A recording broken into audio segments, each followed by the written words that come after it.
ترک سردار ارطغرل کے لہتے جگر عثمان خان اول نے 1299 میں جس عثمانی سلطنت کی بنیاد رکھی، اپنے قیام کے بعد صرف 150 سال کے اندر یہ سلطنت دنیا کی طاقتور ترین سلطنتوں میں شمار ہونے لگی، جس کا پرچم ایشیا، یورپ اور افریقہ کے وسیع حصوں پر لہراتا رہا۔ دجلہ، فرات، نیل اور ڈینیوب جیسے دریا جس کی عملداری میں بہہ رہے تھے اور جس کے شاہ سوار ویانا کی فصیل کے قریب پہنچ کر یورپ کے دروازے پر دستک دے رہے تھے، اپنے قیام کے 600 برس بعد بالآخر 3 مارچ 1924 کو اس عظیم الشان سلطنت کا آفتاب غروب ہو گیا۔ 20 نومبر 1922 کو لوزان کے مقام میں ایک کانفرنس شروع ہوئی جس میں ترکی، برطانیہ، فرانس اور اٹلی کے نمائندوں نے شرکت کی۔ ابتدا میں روس شریک نہیں تھا مگر بعد میں وہ بھی شریک ہوا۔ 24 جولائی 1923 کو صلح نامہ لوزان پر فری کین کے دستخط ہو گئے۔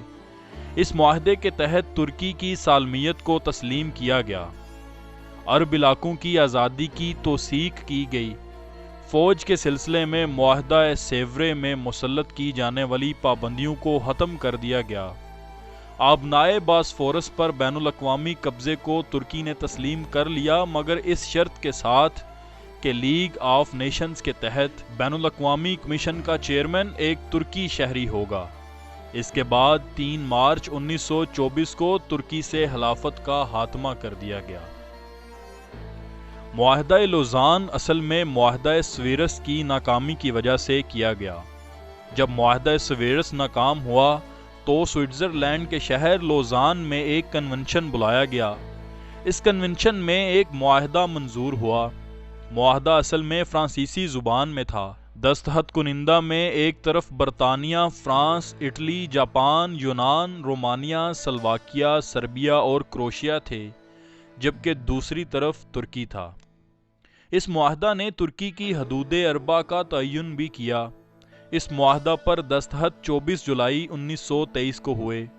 یہ معاہدہ 143 آرٹیکلز پر مشتمل ہے جو کہ 5 حصوں میں تقسیم ہے۔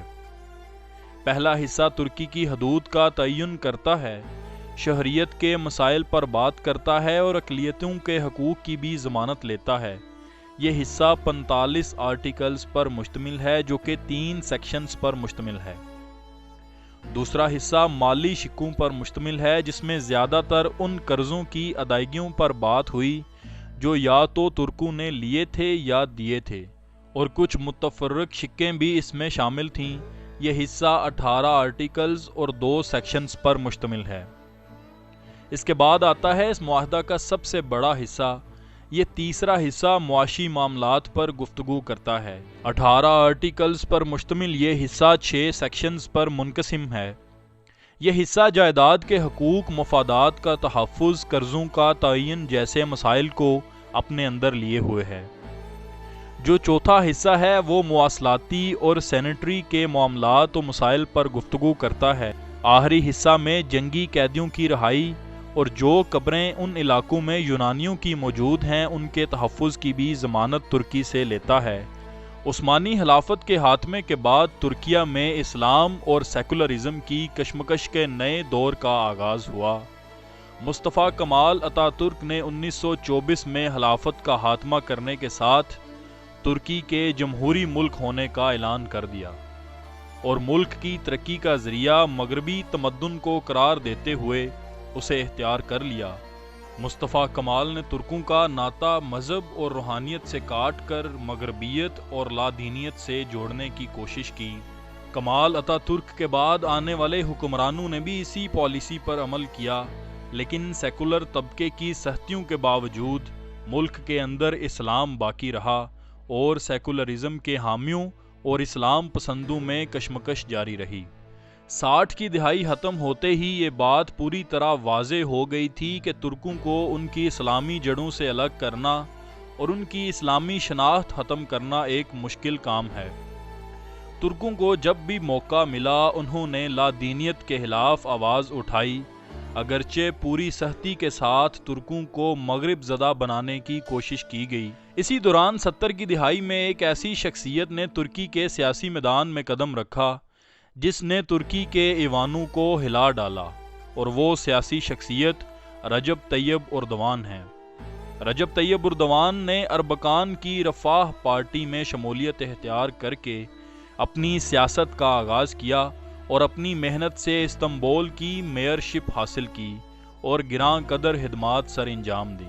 اردوان کے ادوار حکومت کا جائزہ لیا جائے تو معلوم ہوتا ہے کہ انہوں نے سب سے پہلے ترکی کی سیاسی اور معاشی حیثیت مضبوط کی اور پھر ترکی کے اسلامی تشخص کو دنیا کے سامنے اجاگر کرنا شروع کیا۔